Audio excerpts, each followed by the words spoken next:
Hace bastante tiempo hice un video donde hablaba que a Gustavo Petro no lo dejan gobernar.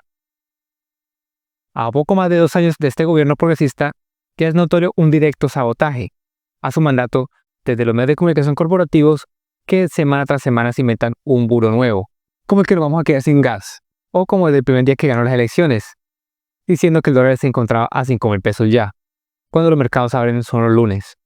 Luego de conocer los resultados electorales y la elección de Gustavo Petro como nuevo presidente, el dólar se cotiza en casas de cambio, en aeropuertos a 5.000 pesos. Igual pasa lo mismo con las Cortes como con el Congreso.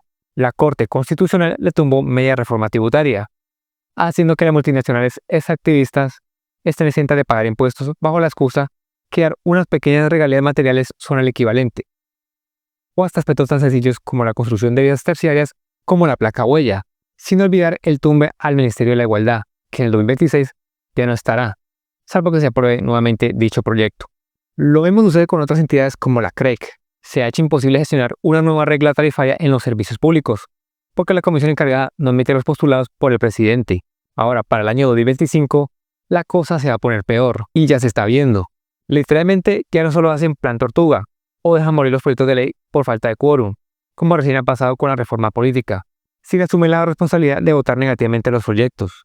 Ganando sueldos de más de 40 millones sin ir a trabajar y sin leer siquiera los proyectos, porque abiertamente, como dijo el presidente del Senado, Efraín Cepeda, la ley de financiamiento ya estaba caída antes de llegar a la plenaria, porque le iban a votar negativamente y así fue archivada.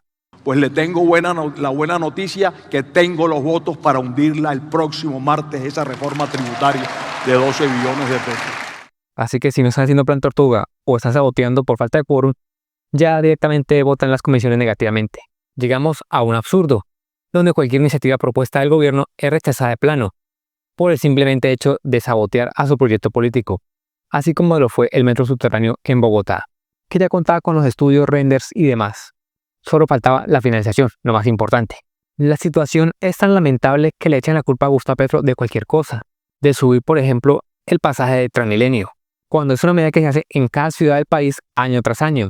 De igual modo, han sancionado a sus aliados políticos, como Luis Guillermo Pérez, de la Caja de Compensación Familiar, el ex canciller Álvaro Leiva o congresistas como César Pachón, Roy Barreras y demás, sin haber cometido algún crimen o fallas administrativas graves, simplemente bajo leguleyadas. Mientras que congresistas como el representante de la curul Afro, que ya conocemos, sindicado incluso de robarle parte de su sueldo a sus unidades de trabajo legislativo, sus procesos pasan por el congelador y no le dan vía express como los anteriores. El primer mandato progresista de Colombia del siglo XXI, que ha demostrado grandes avances en la reforma agraria a pesar de los múltiples impedimentos para la devolución y adquisición de tierras del Estado para el campesinado, porque en este país solo existe ese malvado término llamado expropiación, cuando se trata de quitarle tierras a grandes terratenientes que se han hecho de grandes hectáreas vertiendo sangre sobre ella. Pero cuando se hace una carretera o cualquier obra de infraestructura, ahí se le llaman progreso. Este gobierno ha entregado más tierras que los presidentes juntos, después de la firma del Tratado de Acuerdo de Paz. Pero eso no es noticia. Algo positivo del gobierno no es noticia, solo cuando son bulos. La noticia es el linchamiento mediático de algún nombramiento del Ejecutivo, como recién pasó con Daniel Mendoza, acusado de pedófilo, por unas publicaciones antiguas donde retrata partes de la línea de uno de sus personajes de su obra literaria. Pero las investigaciones exhaustivas de la prensa no dan para más que copiar y pegar lo primero que salga en la primera página de Google. O el viejo cliché periodístico de fulanito dice que, como si una profesión de 5 años se tratara sobre cotilleos. Faltan menos de 2 años para que culmine el gobierno de Gustavo Petro y se le viene un periodo muy duro, entre mentiras y sabotajes rampantes. Recién venían diciendo que el ICETEX se acabó, cuando están reformándolo para bien, o en la salud, donde se le echa la culpa de la crisis del sistema cuando no se ha aprobado nada, y de hecho ha mejorado el servicio de muchos usuarios por la intervención de sus EPS, al igual con la entrega de medicamentos. El panorama legislativo es aún peor, sin la llamada mermelada que tanto decían al inicio de los que tenían a todos comprados, ahora directamente se oponen a todo, aunque beneficia al pueblo, como la disminución de impuestos a los medianos empresarios para que puedan crecer, mientras se les subía impuestos a las grandes fortunas o se grababa a los juegos de azar.